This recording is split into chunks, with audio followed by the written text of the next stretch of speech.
Brilliance Audio. Who Stole My Pension? How You Can Stop the Looting, by Robert T. Kiyosaki and Edward Siedle. Performed by Tom Parks. The year the Beatles released the love song When I'm 64, I was a teenager, already thinking about aging, elder care, and retirement. A teenager thinking about getting old?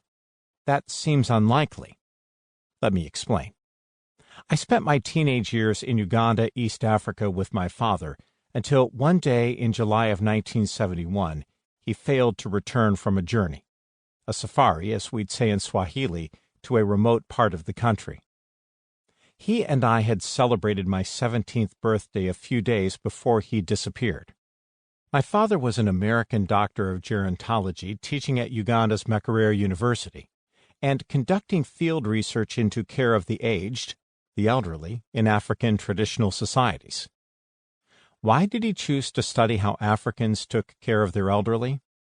Because in the mid-1960s, my father had a vision and realized that America's population demographics, the massive baby boom generation, meant that in the decades to come, as 80 million hippies got older, our nation would have to care for them. For the first time in history, this young nation, a nation which celebrated youth, would have to deal with an invasion of elders. And America, he knew, was not prepared. You could say he foresaw the American elder care and retirement crisis we are struggling with today. Perhaps how African societies traditionally cared for their elders might provide answers, he thought. My father traveled extensively throughout remote parts of Uganda, which we used to call the bush, meeting with missionaries and others caring for the elderly who could not care for themselves. The book he completed about his work immediately before his disappearance was presciently entitled The Last of Life: Old Age, Missions and Missionaries in Uganda. Through his research and travels, he had developed a wide network of reliable contacts who kept him informed as to happenings in the bush.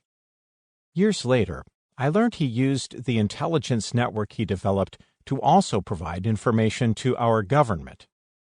In 1971, when he disappeared in the garrison town of Mbarara, he was investigating rumors that Idi Amin, the new president of Uganda, had killed hundreds of his own army soldiers stationed at the garrison without firing a single bullet. My father's disappearance alerted the world for the first time, as it was immediately reported in Newsweek magazine, that Idi Amin was brutal, a murderer who would go on to kill an estimated 500,000 of his own people. As the child of a single parent, I had to return to the United States and live with relatives I barely knew.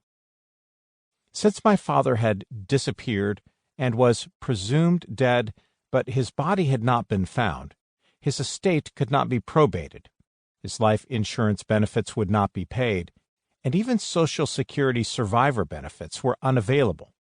In short, I was not only orphaned, but penniless. Worse still, since while in Africa, my initial attempts at homeschooling soon turned to no schooling, I had never gone to 10th, 11th, or 12th grades. Don't get me wrong. I had learned a lot through reading late at night in my bedroom and helping students with their projects at the African University. But there was no obvious place for me in the traditional American educational system. The grim reality was that, absent a miracle, I would have to spend the next 3 years of my life completing high school.